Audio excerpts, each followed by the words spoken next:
Hello दोस्तों, स्वागत है आप सभी का टारगेट बैच में। दोस्तों, आज हम चर्चा करने वाले हैं ब्रिटिश कुमाऊं। ठीक है। जब गोरखा काल समाप्त हो गया तो हमने पिछली क्लास में देखा था कि कैसे अंग्रेजों ने कुमाऊं पर, कैसे गढ़वाल पर और जो पश्चिमी उत्तराखंड है वहां पर कब्जा कर लिया था। अब जब उत्तराखंड में कब्जा हो गया था तो यहाँ से अंग्रेजों का शासन उत्तराखंड में शुरू हो जाता है। टिहरी का विभाजन हमने पहले ही देख लिया था। टिहरी शासकों की पूर्व राजधानी श्रीनगर थी, लेकिन विभाजन के पश्चात टिहरी बन गई थी। ठीक है। विभाजन के पश्चात उन्हें टिहरी, रवाई वाला क्षेत्र और देवप्रयाग ये सब एरिया इतना मिला था, लेकिन अधिकांश जो क्षेत्र है वो सब अंग्रेजों ने अपने पास रख लिया था, जिसमें श्रीनगर या फिर तराई का क्षेत्र या फिर देहरादून, दून घाटी वाला, ठीक, वो सब किसके पास चला गया था? अंग्रेजों के पास। अब अंग्रेजों ने गोरखों को हराया तो देहरादून उनके पास आ गया, है ना। पश्चिमी जो उत्तराखंड है वो भी उनके पास आ गया, जो हिमाचल प्रदेश से सीमा बनाता है। साथ ही पूर्वी उत्तराखंड, पूरा कुमाऊं और नीचे तराई सब अंग्रेजों के अधीन आ गया। ठीक है। तो इसको इस तरह से समझते हैं। जब अंग्रेजों का यहाँ पर शासन समाप्त हो गया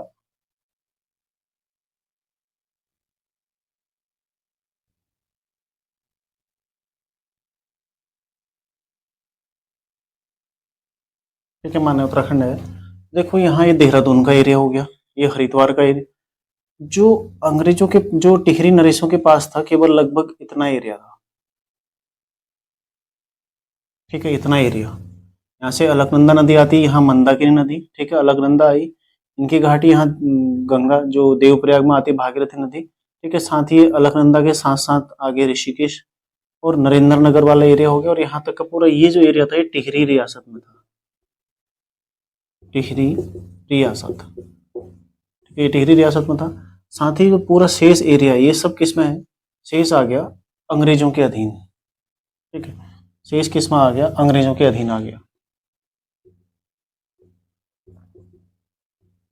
अंग्रेजों के अधीन आ गया शेष क्षेत्र। ठीक है। साथ ही यहाँ भी पूरा पश्चिमी, यहाँ शिमला, कांगड़ा सब किसके अधीन आ गया? अंग्रेजों के अधीन आ गया। अब अंग्रेजों के अधीन आया तो अंग्रेजों ने इसमें प्रशासन करना था, कहीं ना कहीं शासन अंग्रेजों को करने के लिए, क्योंकि इनका जो गवर्नर जनरल था वो तो केवल बंगाल तक ही सीमित था। ठीक है। और कंपनी का शासन चल रहा था। कंपनी के शासन में जो गवर्नर जनरल था वो केवल बंगाल तक ही सीमित था। बंगाल का गवर्नर जनरल तत्समय जो बना था, हेस्टिंग्स था उस समय। ठीक है। तो वो केवल बंगाल तक ही सीमित था। अन्य जगहों पर कमिश्नर ही शासन किया करते थे। ठीक है। तो यहाँ पर भी कमिश्नर नियुक्त करना शुरू किए गए। तो पहला कमिश्नर यहाँ पर किसको बनाया गया? एडवर्ड गार्डनर को पहला कमिश्नर कुमाऊं कमिश्नर बनाया गया। देखो ये है कुमाऊं जनपद, अभी कुमाऊं जनपद। ठीक है, ये कुमाऊं जनपद है अभी पूरा। ये हो गया देखो देहरादून जनपद। इतना वाला एरिया जो इधर का एरिया देहरादून जनपद में आ गया। देहरादून जनपद। ठीक है। इसकी स्थापना कब हुई? 1817 में। और इसको किस मंडल में रखा गया था? सहारनपुर कमिश्नरी में। ठीक है, सहारनपुर कमिश्नरी में इसको रखा गया था। मतलब जो पश्चिमी उत्तराखंड का क्षेत्र है देहरादून जनपद वाला, ये कुमाऊं कमिश्नरी में शामिल नहीं था। कुमाऊं कमिश्नरी में गढ़वाल और कुमाऊं के मध्य के क्षेत्र, जैसे यहाँ गैरसैंण वाला एरिया हो गया, ठीक है, ग्वालदम गैरसैंण हो गया, और इधर श्रीनगर वाला एरिया हो गया, यहाँ गढ़वाल, पौड़ी गढ़वाल वाला एरिया हो गया, ये सब किस में आता था? कुमाऊं कमिश्नरी में, कुमाऊं जनपद में। तत्समय कुमाऊं जनपद था। कुमाऊं कमिश्नरी कब बनाया गया? इसको देखो, कुमाऊं जनपद से कुमाऊं कमिश्नरी कब बनी थी? ये सब प्रश्न पूछे जाते हैं। ठीक है, कुमाऊं कमिश्नरी ये कब बनी थी? 1839 में। और इसी कमिश्नरी में से एक गढ़वाल जनपद बनाया गया। ठीक है, ये हो गया गढ़वाल जनपद। गढ़वाल जनपद ये भी कब बनाया गया? 1839 में। ठीक है। कुछ एरिया और भी इसमें रहा होगा, जैसे अब माना दक्षिणी हम एरिया देखते हैं तो उस समय उत्तराखंड की सीमाएं तो निर्धारित थी नहीं, है ना। उधम सिंह नगर ये तो हम अभी अनुमानित ले रहे हैं, लेकिन उसमें उधम सिंह नगर के साथ साथ यूपी के कुछ एरिया, जो कुछ क्षेत्र है, यहाँ मुरादाबाद का क्षेत्र है, यहाँ यूपी में कुछ जो नीचे उधम सिंह नगर से लगता हुआ क्षेत्र है, ये सब चीजें भी आसपास की थी, तो कुछ चीजें वो भी इसमें ऐड होती थी। ठीक है। देखो गढ़वाल जनपद का गठन कब हुआ? 1839 में। कुमाऊं जनपद का गठन कब हुआ था? 1815 में ही बन गया कुमाऊं जनपद। ठीक है। और इसके पश्चात कुमाऊं कमिश्नरी कब बनी? 1839 में। देहरादून जनपद 1817 में बना। अब यहीं पर एक गढ़वाल कमिश्न जो पौड़ी गढ़वाल जनपद बन गया, ठीक है, 1839 में। गढ़वाल कमिश्नरी तो काफी बाद में बनी थी। कालांतर में कुमाऊं जो कमिश्नरी है इसका मुख्यालय, ठीक है, कुमाऊं कमिश्नर था 1839, अल्मोड़ा इसका मुख्यालय था, ठीक है, अल्मोड़ा इसका मुख्यालय था, जिसे 1855 में 1855 में कहाँ स्थानांतरित कर दिया गया? नैनीताल, ठीक है, नैनीताल स्थानांतरित किया गया, नैनीताल स्थानांतरित। जो कुमाऊं कमिश्नरी है उसका मुख्यालय 1855 में नैनीताल स्थानांतरित किया गया। साथ ही जो ये तराई जिला है, ठीक है, तराई जिला, इसका गठन कब किया गया? तराई जिले का गठन, तराई जिले का गठन कब किया गया? 1842 में, ठीक है, 1842 में। जो निचला एरिया है यहाँ पर रामपुर बरेली का कुछ क्षेत्र, साथ ही मुरादाबाद का कुछ क्षेत्र इसमें शामिल करते हुए तराई जिले का गठन कब किया गया? 1842 में किया गया। गढ़वाल जनपद 1839 में बना था। कुमाऊं जनपद 1815 में बना था, ठीक है। कुमाऊं कमिश्नरी 1839 में बनी थी, जिसका मुख्यालय अल्मोड़ा था, लेकिन मुख्यालय इसका 1955 में नैनीताल स्थानांतरित कर दिया गया, ठीक है।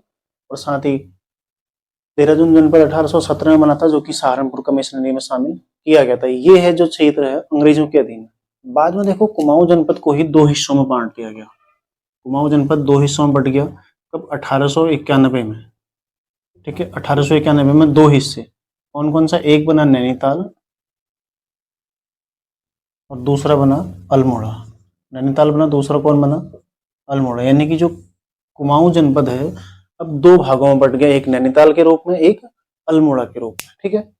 तो जो पर्वतीय क्षेत्र है, जो पर्वतीय क्षेत्र है, उधम सिंह नगर भी तब संयुक्त प्रांत का हिस्सा हुआ करता था। जब स्वतंत्रता भारत को मिली, उधम सिंह नगर संयुक्त, हालांकि उत्तराखंड भी संयुक्त प्रांत में था, लेकिन जो उधम सिंह नगर है उस समय वो तराई जिले के रूप में नीचे की ओर ही था, ठीक है। तो मैदानी क्षेत्र में केवल देखो यहाँ पर स्वतंत्रता के समय केवल 3 जिले थे, जिसमें एक गढ़वाल जनपद था जो कि 1839 में बना था। 1891 में नैनीताल और अल्मोड़ा बने थे, जो कि कुमाऊं जनपद टूट के बने थे, ठीक है। ये 3 जनपद थे कुमाऊं कमिश्नरी में। हम केवल कुमाऊं कमिश्नरी की यहाँ पर चर्चा कर रहे हैं, जो पर्वतीय यहाँ है ऊपर की ओर, ठीक है। इसमें केवल 3 जनपद थे, एक गढ़वाल जनपद था 1839, और 1891 में नैनीताल और अल्मोड़ा। साथ ही यहाँ पर एक टिहरी रियासत भी थी। बाकी देखो देहरादून जनपद कितना था? सहारनपुर कमिश्नरी में था, ठीक है। टिहरी रियासत भी इसमें शामिल थी। यहां तक का आपको क्लियर हो गया।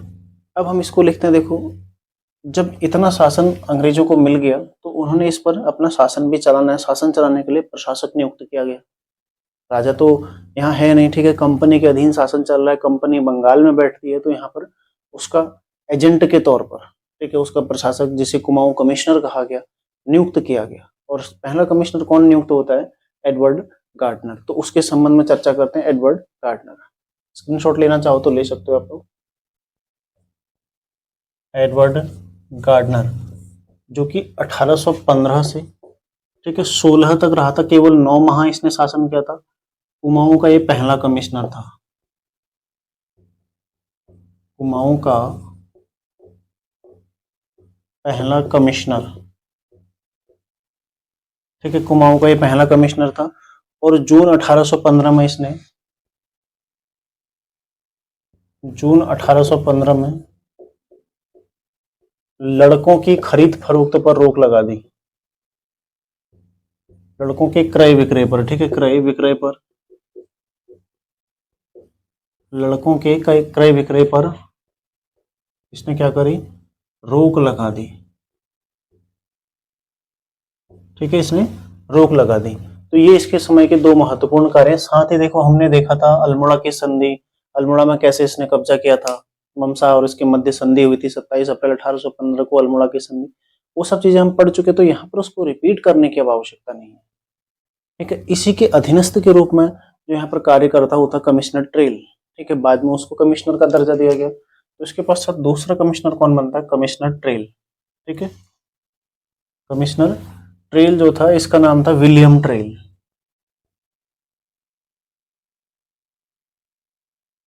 विलियम ट्रेल, ठीक है, जो कि 1816 से लेकर 35 तक उत्तराखंड में रहा था। कुमाऊं का दूसरा कमिश्नर था ये, दूसरा कमिश्नर, ठीक है, कुमाऊं का दूसरा कमिश्नर था।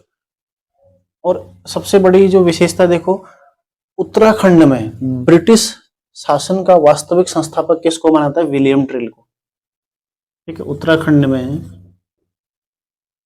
में ब्रिटिश शासन का, उत्तराखंड में ब्रिटिश शासन का वास्तविक संस्थापक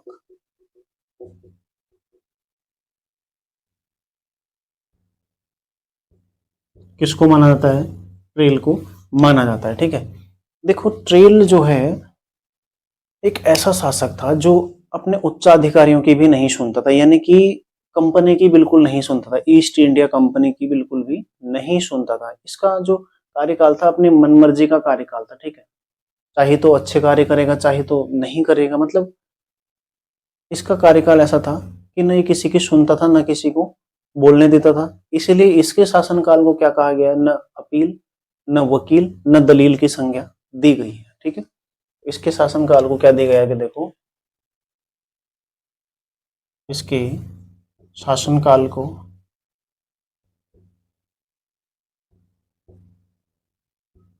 न वकील, न अपील, न दलील की संज्ञा दी गई है। अब क्यों दी गई है? देखो, न वकील मतलब कोई वकालत नहीं कर सकता है। वकालत करने से आशय यह है कि कोई किसी भी पक्षकार की पैरवी नहीं कर सकता है, ठीक है। कोई किसी पक्षकार की पैरवी नहीं कर सकता।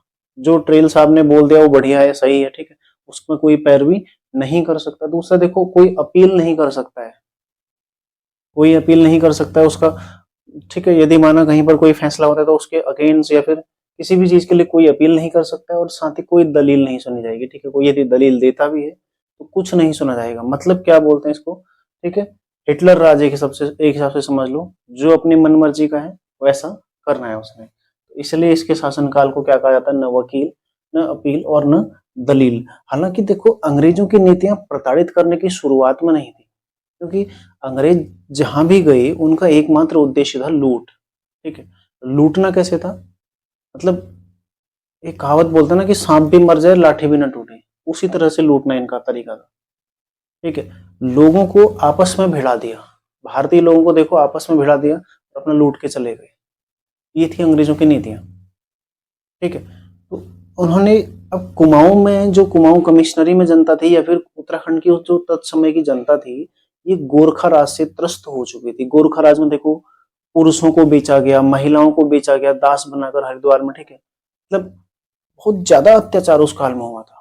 यदि कोई अपराध करता था उसको 10 लोगों के सामने मार दिया जाता था। यहाँ तक कि हमने पढ़ा भी था कि जो अजय सिंह ख्वास था, उसके समय में 1500 प्रधानों को मार दिया गया, ठीक है। नरसाही के बाद जो आया था, नरसाही के मंगल की घटना, तो ऐसी ऐसी घटनाएं उस काल में हुई जो कि बहुत ज्यादा निंदनीय है। साथ ही बहुत ज्यादा उस काल में क्रूर घटनाएं जो हुई हैं, तो लोग काफी डर के रहते हैं। स्त्रियों को छत में जाने में कर लग रहा है, बहुत सारी पाबंदियां हैं। तो जब अंग्रेज आए, ये केवल लूटना ही तो चाहते, इन्हें तो केवल पैसा चाहिए था, भले ही वो कच्चे माल के रूप में मिले या फिर नकद रूप में मिले, लेकिन उन्हें उस समय जनता को परेशान नहीं किया था, ठीक है। जनता परेशान तो नहीं थी, तो इसलिए उन्हें ये अच्छा लगा कि चलो कम से कम कर ही तो देना है, दे दो, ठीक है। तो शुरुआत ऐसे हुई लूटने की कि कर देने से शुरू हुआ।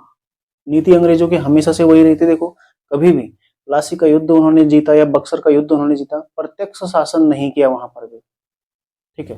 प्लासी का युद्ध जब हुआ था 1757 में, तो उसके पश्चात उन्होंने मीर जाफर, मीर कासिम, इनको अपना कठपुतली बनाया, इनके जरिए शासन किया, स्वयं शासन नहीं किया। स्वयं मतलब नीतियां सब इन्हीं की थी, सब दीवानी मामले, राजस्व मामले यही देखते थे, लेकिन शासन किसका था? केवल जो वहां पर तत्समय शासक थे, ठीक है, उनका, नवाब जो बंगाल के थे उनका शासन हुआ करता था, ताकि लोगों को ऐसा न लगे कि अंग्रेजों की नीतियां चल रही, क्योंकि अंग्रेज क्या था ना, इनकी भाषा अलग, इनका रहन सहन, क्योंकि पश्चिमी देशों से थे, तो इनकी हर चीज अलग थी। और भारत में पहले से ही जो रूढ़िवादी परंपराएं हैं वो चली आ रही हैं, तो कई सारे लोग इसको छोड़ने के लिए तैयार नहीं होते थे। इन्हीं परंपराओं का यहाँ पर शिकार हुए, कालांतर में ऐसी परंपराएं प्रथा बन गई, जो कि बहुत जैसे सती प्रथा के रूप में सामने आई, ठीक है, बाल विवाह प्रथा, छोटे छोटे बच्चों का 6-6, 7-7 साल में विवाह हो जाता था।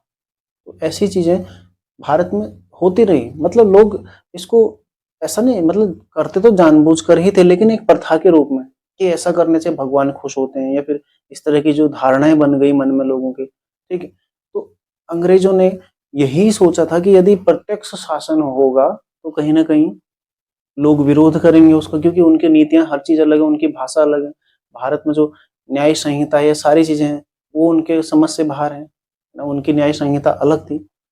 तो उन सब चीजों में एकदम से उन्होंने बदलाव नहीं लाया, धीरे धीरे, धीरे धीरे अंग्रेज देखो, जो 1757 में प्लासी का युद्ध हुआ, वहां से आगे बढ़े, तब जाकर उन्होंने 1772 में बंगाल में गवर्नर जनरल नियुक्त किया, ठीक है। पहले उन्होंने बंगाल को संभाला, बंगाल से धीरे धीरे धीरे बढ़े, तो फाइनली 1833 में उन्होंने पूरे भारत को गवर्नर, भारत में गवर्नर जनरल भेजा था, ठीक है।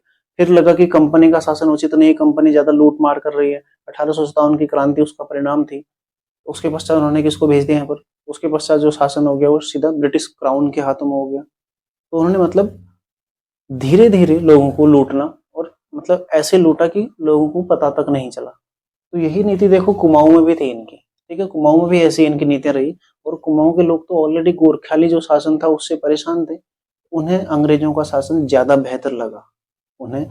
इसलिए आप देखेंगे कि जब हम पढ़ेंगे ब्रिटिश काल, अभी तो हम केवल कमिश्नर देख रहे हैं, तो कुमाऊं के लोगों ने या फिर गढ़वाल के लोगों ने, यहाँ पर जो भी जनता थी उत्तराखंड की, इन्होंने अंग्रेजों का विरोध ही नहीं किया जब तक कुछ जागरूक लोग नहीं आए, ठीक है, बद्रीदत्त पांडे या फिर पंडित गोविंद वल्लभ पंत, चिरंजी लाल शाह या फिर जयदत्त जोशी, बद्रीदत्त जोशी, जब तक ये नेता नहीं आए, जब तक ये सेनानी नहीं आए, स्वतंत्रता सेनानी, ठीक है, यहाँ के लोग जागरूक ही नहीं थे। इन्हें तो अच्छा ही लगता था, हाँ अंग्रेज राज बहुत बढ़िया चल रहा है, लेकिन अंग्रेज लूटना, बेगारी कराना, ये सब भी उनका काम था, लेकिन वैसे नहीं जैसे गोरखाओं का था। गोरखा बुद्धिमान नहीं थे, गोरखा क्या थे, मतलब दिमाग से पैदल थे, शक्तिशाली तो बहुत थे लेकिन दिमाग से पैदल थे। अंग्रेज देखो शक्तिशाली तो थे ही साथ दिमाग भी उनके पास ठीक ठाक था, कैसे घुमाना है उन्हें सब पता रहता था, ठीक है। देखो जो विलियम ट्रेल है इसके समय में, इसका समकालीन जो टिहरी नरेश था कौन था, समकालीन टिहरी नरेश कौन था, सुदर्शन शाह। समकालीन टिहरी नरेश कौन था, सुदर्शन शाह, ठीक है, जिसने 1857 तक का पूरा प्रयास किया। 1857 में इसने अंग्रेजों की सहायता की थी, और अंग्रेजों ने खुश होकर इसे जो तराई क्षेत्र है वो देने का प्रस्ताव भी रखा था, लेकिन ये अड़े रहे कि मुझे श्रीनगर चाहिए, ठीक है। तो अंग्रेजों ने श्रीनगर फिर भी प्रदान नहीं किया। तो सुदर्शन शाह उस समय के टिहरी नरेश के शासक थे, ठीक है। अगला है देखो, जो एटकिंसन है, एटकिंसन एटकिंसन ने ट्रेल के शासन को, एटकिंसन ने ट्रेल के शासन को क्या कहा है, शब्द कभी कभी आ जाते हैं, ठीक है। इनको कहा है देखो, माँ बाप सरकार,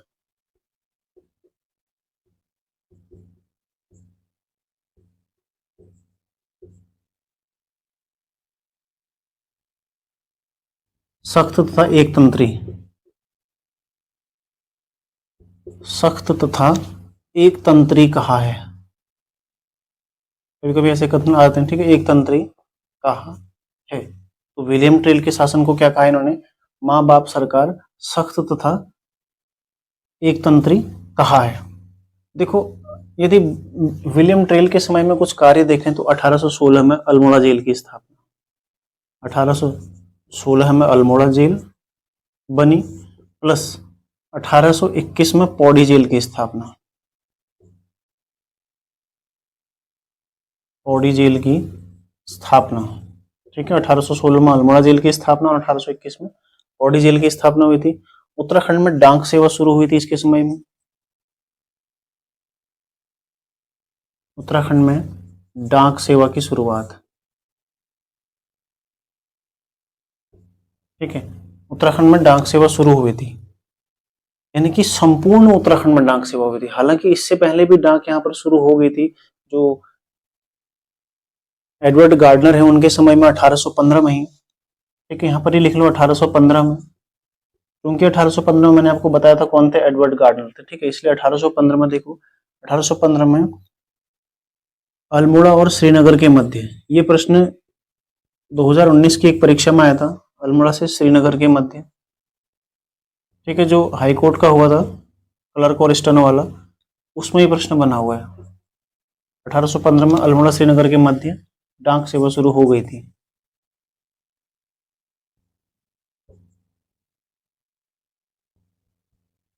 ठीक है, उत्तराखंड में डाक सेवा की शुरुआत संपूर्ण उत्तराखंड में कब हुई? ट्रेल के समय में, लेकिन उससे पहले भी 1815 में अल्मोड़ा और श्रीनगर के मध्य डाक सेवा शुरू हो गई थी। ठीक है, जो कि पहली बार थी।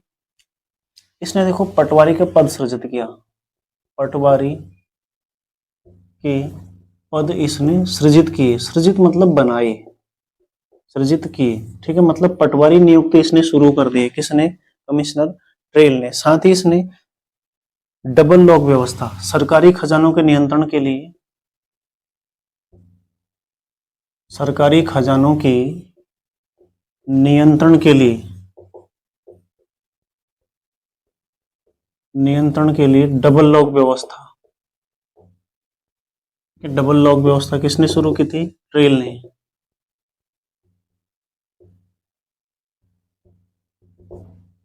ठीक है, डबल लॉक व्यवस्था जो कि आज भी होती है। पौड़ी जेल की स्थापना मैं आपको लिखा चुका हूं। 80 साला बंदोबस्त इसने किया था, 80 साला बंदोबस्त। ठीक है, कब हुआ था? 1823 में, जिसने इसने कुमाऊं को 26 परगनों में, ठीक है, कुमाऊं को कितने बांटा? 26 परगनों में इसने बांट दिया था।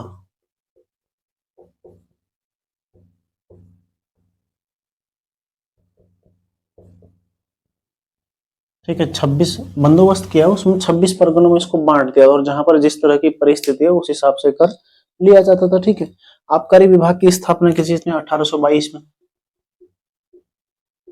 1822 में क्या किया? आबकारी विभाग की स्थापना।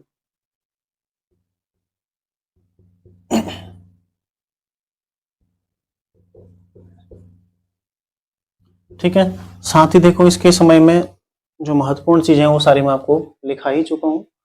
विलियम ट्रेल जो कि दूसरा कुमाऊं कमिश्नर नियुक्त हुआ था, मनमर्जी चलाता था, इसलिए इसके शासन को न अपील, न वकील, न दलील की संज्ञा दी जाती है। ठीक है, ऐसा ही एक काला कानून आया था, रॉलेट एक्ट, उसे भी यही संज्ञा दी जाती है। जैसे हम आधुनिक भारत पढ़ेंगे वहां पर वो चीजें हम देखेंगे। ठीक है, रॉलेट एक्ट के बारे में, उसे भी न वकील, न अपील, न दलील की संज्ञा उसको भी दी जाती है।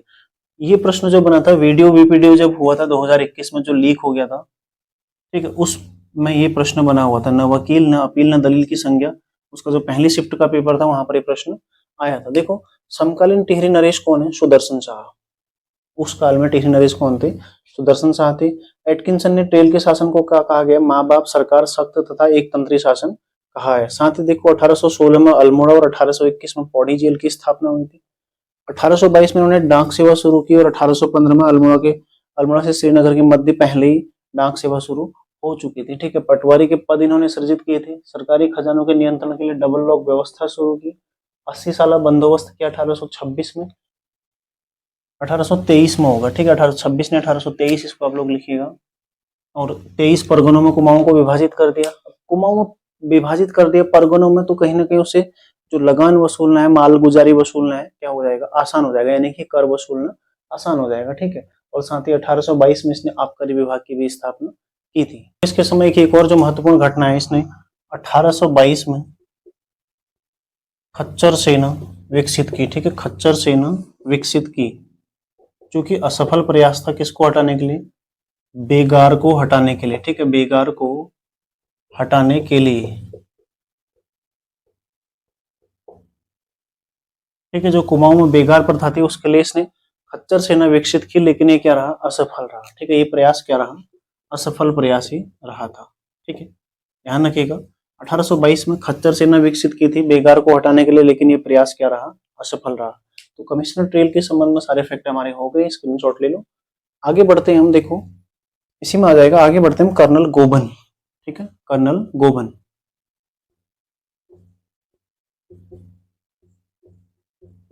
गोबन, और कहीं पर देखो इनका नाम गोयन भी दिया है। ठीक है, गोयन भी इनका नाम बुक्स में दिया है, तो दोनों यदि आता है तो यही है। ठीक है, 1836 से 38 इनका कार्यकाल रहा था। 1836 से 38, ठीक है, इनका कार्यकाल रहा था कर्नल गोबन का। समकालीन टिहरी नरेश कौन थे? सुदर्शन शाह थे, सभी जानते हैं हम। इन्होंने 1836 में दास्ता का अंत किया। उत्तराखंड में दास्ता का अंत, ठीक है, जो स्त्रियों को, बच्चों को या फिर पुरुषों को बेचने की प्रथा चली आ रही थी गोरखा काल से, इन्होंने उसको समाप्त कर दिया। ठीक है, दासों को बेचने का काम और दास प्रथा, जो दास बनाने का काम था, वो सब इन्होंने समाप्त कर दिया। ठीक है, दास्ता का अंत इन्होंने कर दिया। इनके विक्रय पर रोक लगा दी, ठीक है, महिलाओं के। और एक थी, देखो, गोरख्याली थी दिव्य प्रथा। याद आ गया होगा, दिव्य प्रथा 3 प्रकार के दिव्य थे। ठीक है, दिव्य प्रथा जो न्याय की प्रथा थी, दिव्य प्रथा पर रोक लगा दी इन्होंने। ठीक है, किसने लगाई थी? कर्नल गोबन ने। ठीक है, दिव्य प्रथा पर रोक लगा दी, उसका अंत कर दिया। और साथ ही जो कानून गो था, कानून गो को मुंसिफ के अधिकार दिए। ठीक है, मुंसिफ के अधिकार दिए। मुंसिफ होता है सबसे छोटा जज। ठीक है, अधिकार दिए। साथ ही क्या किया? उसके ऊपर सदर अमीन पद का सृजन किया तथा उसके ऊपर सदर अमीन पद का सृजन किया। ठीक है, तो कर्नल गोबन या फिर कमिश्नर गोबन या कमिश्नर गोयन, जो कि 1836 से 38 तक रहे थे, इन्होंने 1836 में दास प्रथा का अंत किया था, दासता का अंत किया था यहाँ से। ठीक है, साथ ही जो महिलाएं हैं, बच्चे हैं, पुरुष हैं, उनके क्रय विक्रय पर रोक लगा दी थी। दिव्य प्रथा पर इन्होंने रोक लगाई, यानी कि उसको समाप्त किया। और कानून गो के को मुंसिफ के अधिकार दिए, और साथ ही उसके ऊपर एक सदर अमीन पद भी सृजित किया गया। ठीक है, तो ये हो गया, देखो, कर्नल गोबन के संबंध में। अब आप लोग स्क्रीनशॉट ले लो, आगे बढ़ते हैं। अगले हैं थॉमस लुसिंगटन।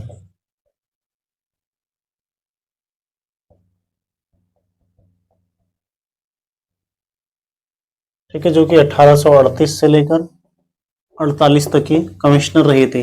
देखो, पुनः इनके समकालीन कमिश्नर कौन हो जाएंगे?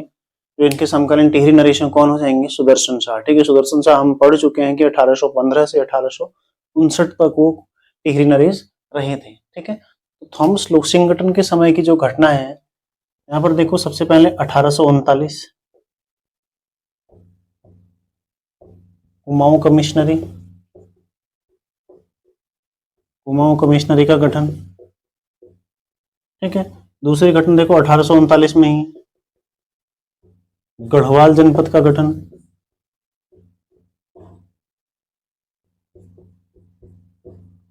ठीक है, 1842 में तराई जनपद।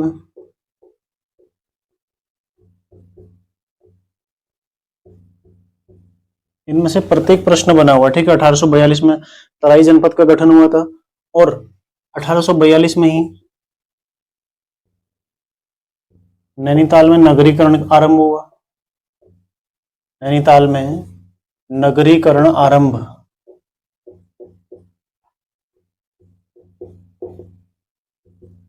ठीक है, 1842 में नैनीताल में क्या हुआ?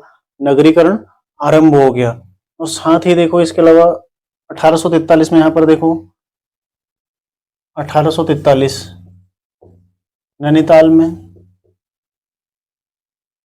थाना स्थापित हो गया। ठीक है, थाना स्थापित,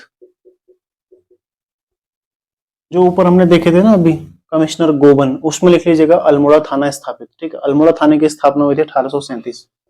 1837। ठीक है, अल्मोड़ा थाना कब स्थापित हुआ था? 1837 में। वहां पर हम लिखे नहीं है उसको। तो अल्मोड़ा थाना जो हुआ था 1837 में स्थापित हुआ था, और 1843 में नैनीताल थाना स्थापित हो गया। 1842 में नैनीताल में नगरीकरण आरंभ हो गया। ठीक है, 1842 में तराई जनपद का गठन हुआ। 1839 में गढ़वाल जनपद का गठन। 1839 में ही कुमाऊं कमिश्नरी का गठन हुआ। इसके अलावा देखो, जो कुमाऊं कमिश्नरी यहाँ पर गठित की गई, इसका गठन कहाँ पर रखा गया? इसका मुख्यालय कहाँ रखा गया? अल्मोड़ा में। इसका मुख्यालय कहाँ था तत्समय? अल्मोड़ा में इसका मुख्यालय था। ठीक है, ये सब चीजें आपने देखनी है। उसके पश्चात आता है जॉन हेलिट बैटन। ठीक है, साथ ही देखो, गोमती नदी पर पुल का निर्माण हुआ था, चिकित्सक नियुक्त किया था। ये सब चीजें भी कभी पूछ ली जाती है, तो इतना महत्वपूर्ण नहीं है। हालांकि आप यदि अन्य किताबें देखते हैं, इसमें बीएस नेगी वगैरह भी आप देखेंगे, वहां पर भी आपको सारे फैक्ट मिल सकते हैं, है ना।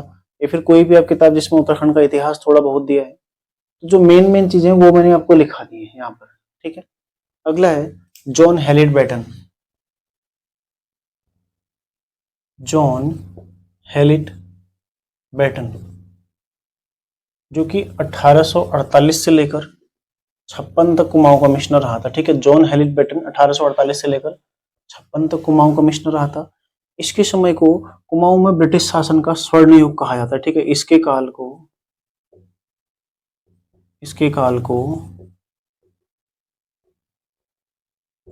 कुमाऊं में ब्रिटिश शासन का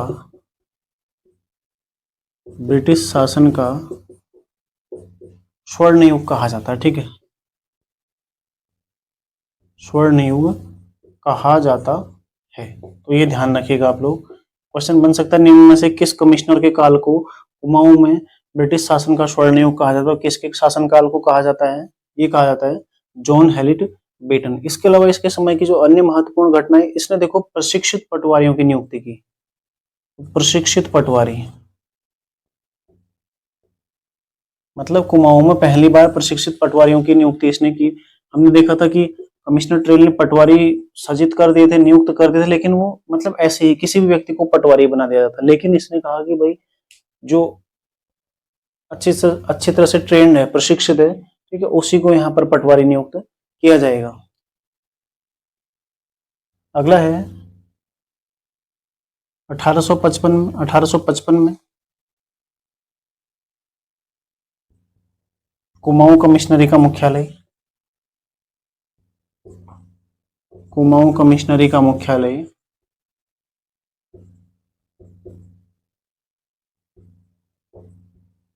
अल्मोड़ा से नैनीताल लाया गया। ठीक है, अल्मोड़ा से नैनीताल लाया गया।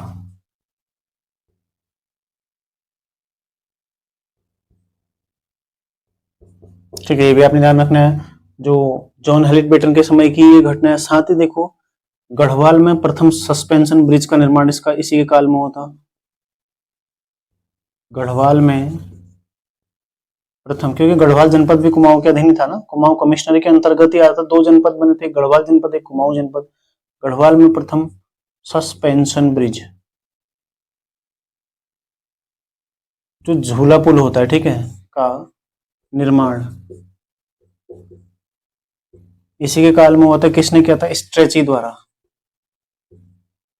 स्ट्रेची द्वारा इसको निर्मित किया गया था। सस्पेंशन ब्रिज आपने देखा होगा, माने नदी बह रही है, ठीक है, तो नदी को आप इस तरह से लेते हैं, तो इस तरह से यहां से बनेगा, ठीक है। इसके जो तार होते हैं, यहां से आपको इस तरह से तार इसमें दिखेंगे, ठीक है। ये जो तार होते हैं, इन्हें यहां से सीधा कहां? दीवार में, यहां पर मतलब जो चट्टान होती है वहां पर इन्हें गाड़ा जाता है, और इन्हीं के सहारे इसमें एक पुल का निर्माण किया जाता है। ठीक है, दोनों तरफ कोई होते हैं जिसे बोलते हैं सस्पेंशन, इसमें चलते हैं, मतलब ये काफी हिलता भी रहता है चलने में, ठीक है। झूला पुल हिलता रहता है चलने में, बहुत ज्यादा हिलता है। तो गढ़वाल में अधिकांश मात्रा में जो झूला पुल है, गढ़वाल में अधिकांश मात्रा में, ठीक है, तो इस तरह का होता है झूला पुल, ध्यान रखिएगा, ठीक है। ये जिसे सस्पेंशन ब्रिज बोलते हैं। तो ये हो गया देखो जॉन हेलिट बेटन के बारे में। अब हम पढ़ेंगे कमिश्नर हेनरी रैमजे, जो कि अति महत्वपूर्ण है, बहुत सारे प्रश्न उनके में से लगातार बनते हैं, ठीक है। हेनरी रैमजे,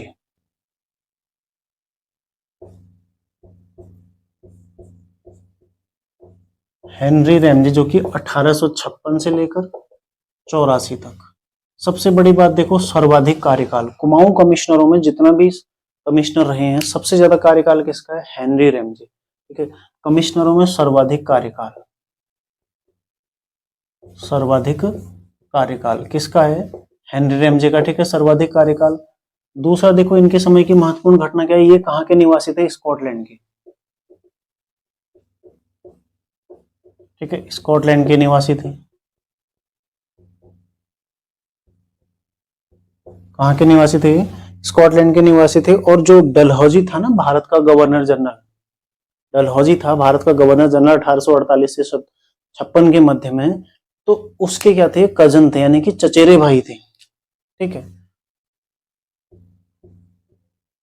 डलहौजी के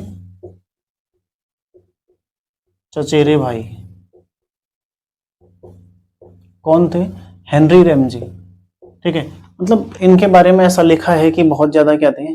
शांति प्रिय तो थे ही, साथ ही साथ प्रजा प्रिय भी थे। मतलब लोगों को भी अच्छे लगते थे, क्योंकि लोगों के साथ मतलब किसी भी व्यक्ति के साथ, भले ही मजदूर हुए कोई भी हो, उनके साथ बैठकर खाना ये खा लेते थे। ठीक है, मडुआ जो कोंदा होता है उसकी रोटियां ये खा लेते थे। मतलब हर चीज जो प्रजा के हित में ऐसी चीजें होती हैं, ठीक है, प्रजा के साथ अपना ज्यादातर समय बिताए थे, इसलिए इन्हें क्या बोला था, कुमाऊं का राजा। क्या बोला था इनको, कुमाऊं का राजा, कुमाऊं का बेताज बादशाह।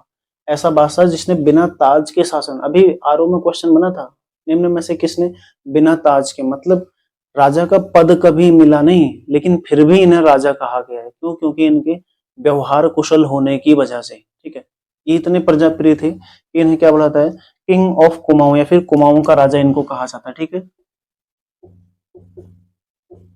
कुमाऊं का राजा। देखो कभी ये राजा नियुक्त तो नहीं हुए, ये केवल कमिश्नर थे। ठीक है, लेकिन फिर भी इन्हें राजा की पदवी दी गई है। इसी को बोलते हैं बेताज बादशाह, जिन्हें कभी ताज नहीं मिला लेकिन फिर भी बादशाह है। ठीक है, बेताज बादशाह।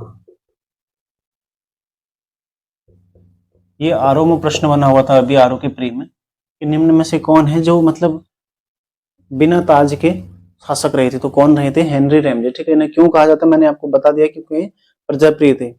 तो इनका जो विवाह हुआ था हेनरी की जो लुसिंगटन थे, लुसिंगटन की पुत्री से इनका विवाह हुआ था। ठीक है, लुसिंगटन, लुसिंगटन की पुत्री से विवाह इनका हुआ था। ठीक है, लुसिंगटन की पुत्री से इनका विवाह हुआ था। अगला फैक्ट जो है इनके बारे में देखो, 1884 में, 1884 में इन्हें जबरदस्ती सेवानिवृत्ति दे दी गई।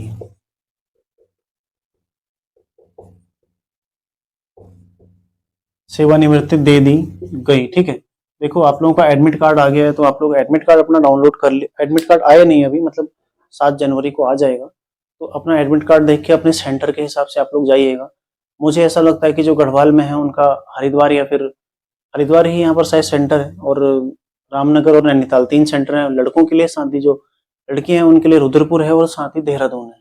तो मुझे ऐसा लगता है कि जो कुमाऊं की लड़कियां हैं उनका रुद्रपुर और गढ़वाल में देहरादून। ठीक है, साथ ही हरिद्वार सेंटर है। देखो कहाँ कहाँ आपका पड़ता है, जहाँ भी पड़ेगा उस हिसाब से आप लोग अपनी तैयारी, ठीक है, अपने हिसाब से, उस हिसाब से रहिएगा, उस हिसाब से तैयार होके जाइएगा। और साथ ही देखो दूसरी चीज ये है कि कई सारे बच्चे ऐसा भी सोच रहे हैं कि इतने सारे सेंटर इतने कम क्यों बनाए, या फिर सेंटर हमारे जिले में नहीं रहा। देखो कहीं ना कहीं जो ये आबकारी की परीक्षा है, आयोग का अपना स्टाफ नहीं होता है ना, आयोग का अपना स्टाफ नहीं होता है। जो पुलिस कांस्टेबल की भर्ती थी वो पुलिस की भर्ती थी, इसलिए पुलिस प्रशासन ने उस भर्ती को पूर्ण करा दिया था, तो वो सभी जिलों में हो गई थी। लेकिन यहाँ पर देखो आयोग का अपना स्टाफ नहीं है, कहीं ना कहीं उसने किसी से रिक्वेस्ट करी होगी, है ना। तो उसके पश्चात उसको 5 सेंटर मिल गए हैं। तो आप लोगों को इस बात की खुशी भी होनी चाहिए कि सभी का देहरादून नहीं हुआ, वरना देखो पिथौरागढ़ का बच्चा देहरादून कैसे आता। पिथौरागढ़ का बच्चा यदि उसको रामनगर या नैनीताल मिलता है तो आ सकता है ना, इतना मतलब उतना ज्यादा दूरी नहीं होगी जितना देहरादून है। हर किसी का अगर देहरादून में ही होता, महाराणा प्रताप जो स्पोर्ट्स ग्राउंड है वहां पर होता, तो फिर हर किसी के लिए दिक्कत हो जाती। तो हर चीज समझो ना, देखो हर चीज में विरोध करने, बस हम अच्छा तो सोचते नहीं कभी, लेकिन विरोध करना शुरू कर देते हैं। फिजिकल पहले हुआ, विरोध पे उतर गए, सेंटर 5 रखे, विरोध पे उतर गए। अब पेपर भी अगर जल्दी हो जाता फिर विरोध पे, अभी क्योंकि पेपर भी फिक्स नहीं है कि 25 फरवरी को होगा या 31 जनवरी को होगा। आयोग ने ऐसा कोई अभी ऑफिशियल सूचना नहीं दी, केवल समाचार पत्रों के माध्यम से आप सभी को ये ज्ञात हुआ है, मुझे भी ये ज्ञात हुआ है समाचार पत्रों के माध्यम से ही, कि पेपर 25 को गया है, 25 फरवरी को। लेकिन अगर अब 31 को ही होगा फिर आपत्ति, हर चीज में आपत्ति करने की ना आदत हो गई है। ये बहाने ही हैं जो हमें सफलता से दूर करते हैं, बहाना नहीं होना चाहिए। देखो अब फिजिकल देने जाना है, आप लोग उस हिसाब से जाइए, अपनी तैयारी के हिसाब से जाइए। आजकल तो पर्याप्त जो परिवहन सुविधा है पर्याप्त है, ऐसा नहीं है कि गाड़ियां नहीं चलती हैं। आजकल तो हर जगह, लगभग सभी गांव सभी जगह सड़कें पहुंच गई हैं। ठीक है, इतना मतलब ऐसी परिस्थितियां नहीं है कि आप नहीं जा सकते। तो देखो हाँ, ये जरूर है कि रहने की व्यवस्था वहां पर थोड़ा आपको लिए समस्या बन सकती है। ठीक है, क्योंकि अब किसी का रुद्रपुर है, किसी का हरिद्वार है, तो वहां पर जरूरी नहीं है कि हर किसी का कोई रिलेटिव रहने वाला हो, तो किसी को होटल लेके रहना पड़ सकता है। उन चीजों में देखो आप लोग 4-4 5-5 ग्रुप देख लो, कोई साथ वाले, ठीक है, साथ में कोई है, क्योंकि 4-5 लोग एक साथ रहोगे, आपका किराया किराया थोड़ा कम हो जाएगा, एडजस्ट हो जाएगा। अब एक बच्चा 2,000 का कमरा लेगा, 4 को अगर 2,000 में मिल जाएगा तो आपके पैसे बढ़ जाएंगे। तो इस तरह से आप लोग थोड़ा एडजस्ट कर सकते हैं उसके लिए। है ना। खर्चा तो आपका आपके ही जिले में होता तब नहीं लगता, अन्यथा आपको कहीं पे भले देहरादून जाना पड़ता या फिर कहीं और जगह, तो खर्चा तो होना ही था।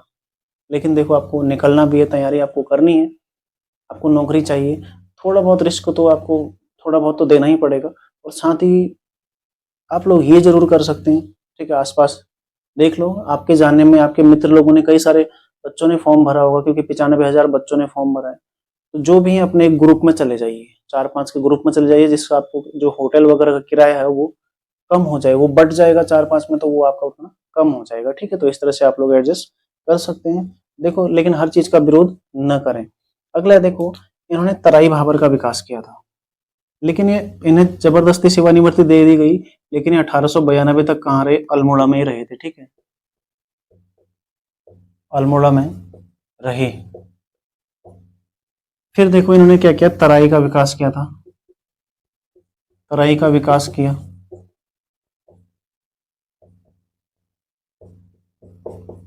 जिस कारण तराई का विकास किया, जिस कारण इन्हें तराई भाबर का विश्वकर्मा कहा जाता है, ठीक है, तराई भाबर का विश्वकर्मा कहा जाता है।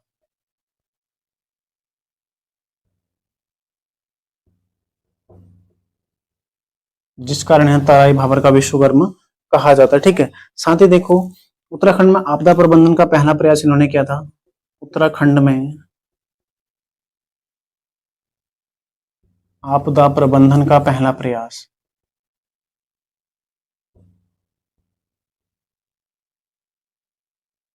किसने किया था, कमिश्नर हेनरी रैमजे ने, ठीक है। इसके अलावा देखो इन्होंने क्या किया था, 1867 में हिल साइड सेफ्टी कमेटी का गठन, हिल साइड सेफ्टी कमेटी का गठन किया इन्होंने।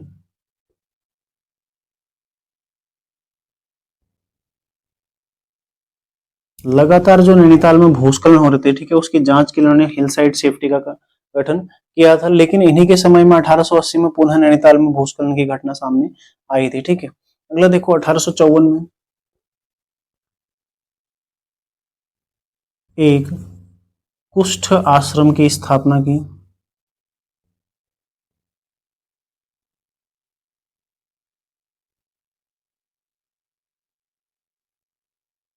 ठीक है, 1854 में कुष्ठ आश्रम की इन्होंने स्थापना की अल्मोड़ा में।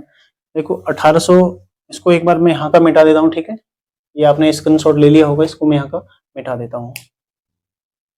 1874 में अधिसूचित अधिसूचित जिला अधिनियम पारित,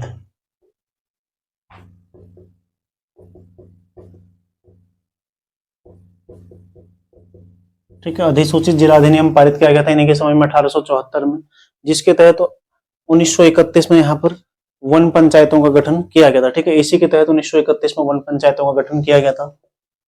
इसी के तहत क्या किया गया, 1931 में वन पंचायतों का गठन,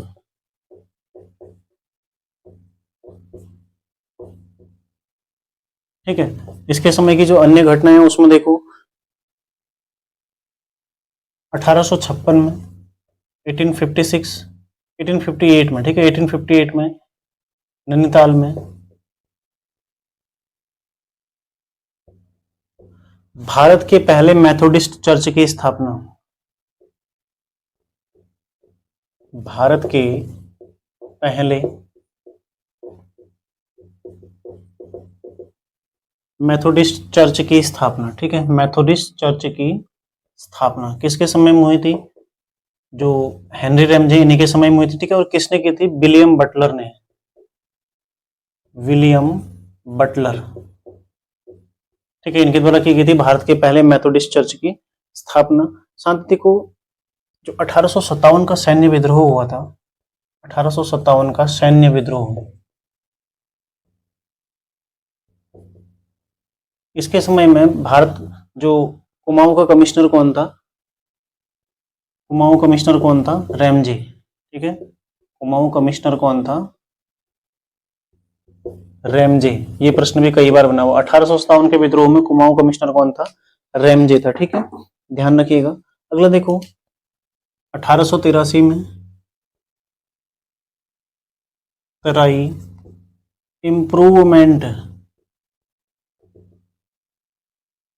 फंड की स्थापना, ठीक है। 1883 में तराई इम्प्रूवमेंट फंड की इन्होंने स्थापना की थी। मैंने जैसा आपको बताया कि तराई भाबर को विकास करने का श्रेय किसे जाता है, कमिश्नर रैमजे को, इन्हें इसलिए तराई भाबर का विश्वकर्मा भी कहा जाता है, ठीक है। इन्हीं के समय देखो 1874 में उत्तराखंड में जो राजस्व पुलिस है उसकी उस व्यवस्था की शुरुआत हुई थी, ठीक है। राजस्व पुलिस व्यवस्था की शुरुआत हुई थी। राजस्व पुलिस व्यवस्था की शुरुआत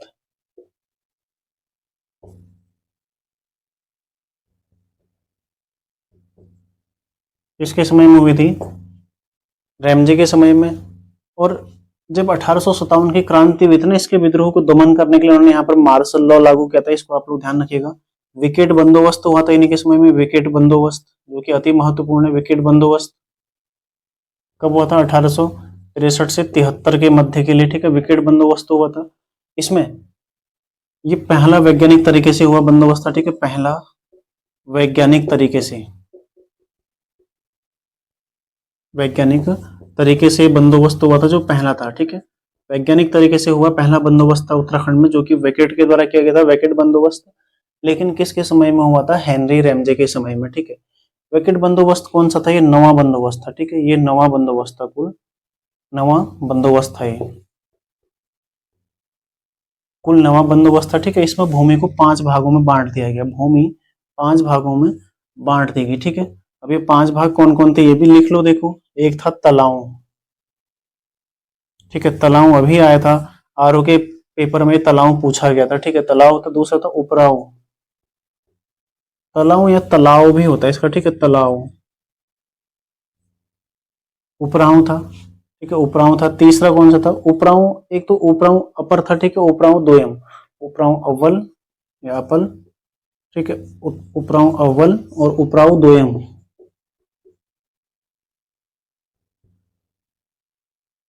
ठीक है। उपराव द्वयम, ये 3 था। तीसरा देखो इजरान था, और 5वां था कटीली भूमि, ठीक है। तो 5 तरह की भूमि में इसको बांटा गया।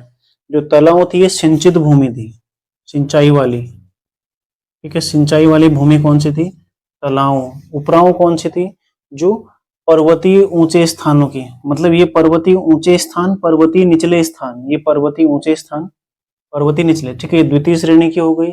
इजरान कैसी भूमि थी, उबड़ खाबड़, ठीक है। ये उबड़ खाबड़ कैसी थी, इजरान थी। साथ ही जो कंटीली थी, ये कैसी थी, खील भूमि, ठीक है। तो इस तरह से जो सबसे जो बेहतरीन भूमि कौन सी थी, तलाव या फिर जलाव।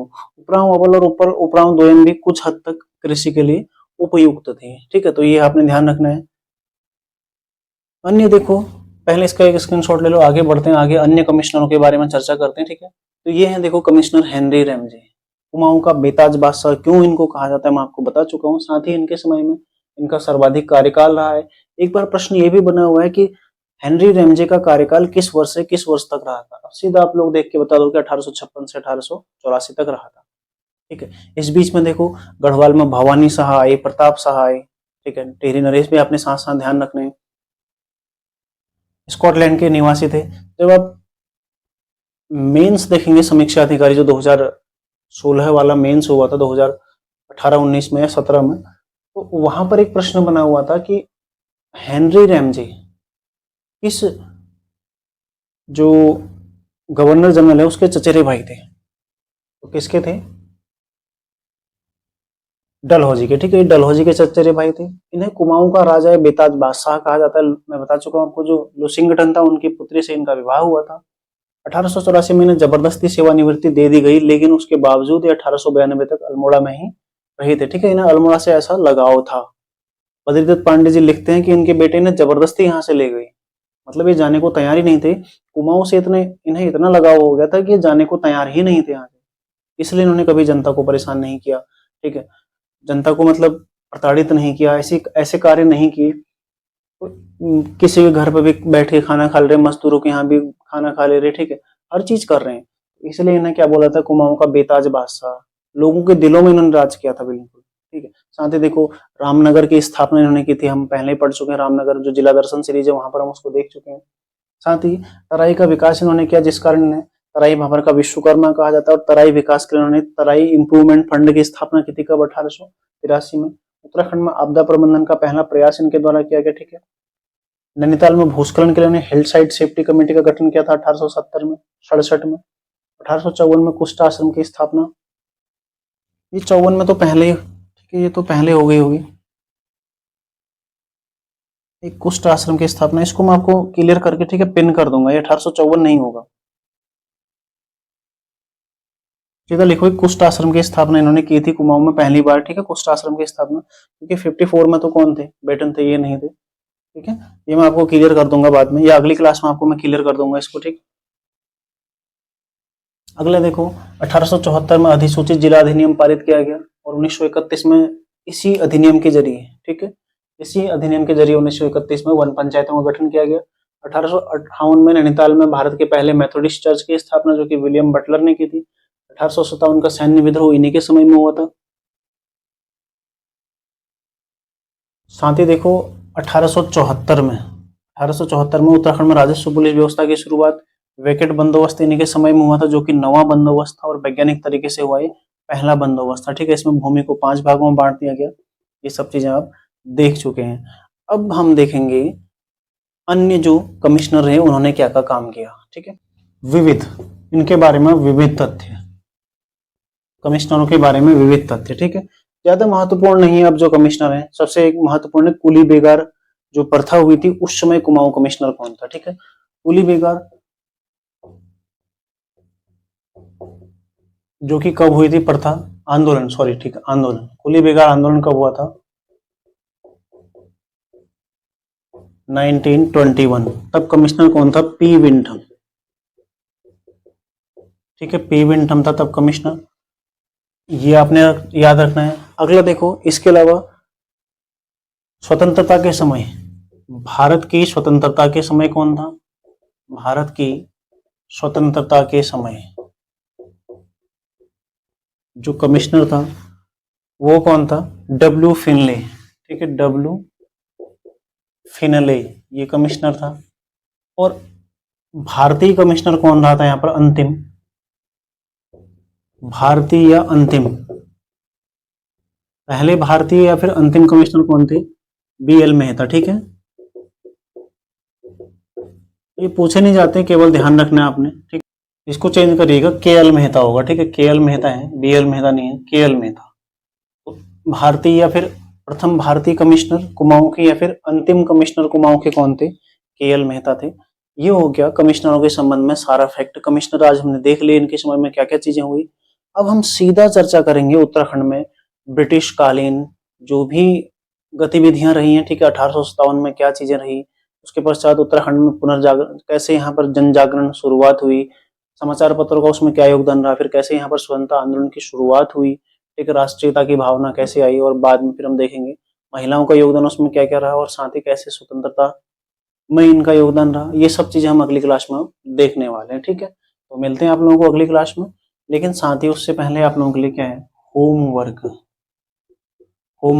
अगर होमवर्क ना तो कुछ बच्चे नाराज भी हो जाते हैं ना, जो पढ़ने वाले हैं, तो नहीं पढ़ते हैं, उनके तो खुशी होती है कि आज होमवर्क नहीं मिला। लेकिन देखो होमवर्क में आज अपने दिसंबर के प्रमुख दिवस याद करने हैं। दिसंबर के प्रमुख दिवस, ठीक है, ये याद करने। बाकी देखो आप लोग, उम्मीद है कि आप लोग पर्यायवाची, विलोम, तद्भव, तत्सम ये सब चीजें याद कर रहे होंगे। संधि आपको मैं पढ़ाऊंगा, ठीक है। हिंदी में जो अन्य महत्वपूर्ण चीजें, हिंदी का विकास वगैरह मैं पढ़ाऊंगा। दिसंबर के प्रमुख दिवस आपने ध्यान रखने हैं। साथ ही देखो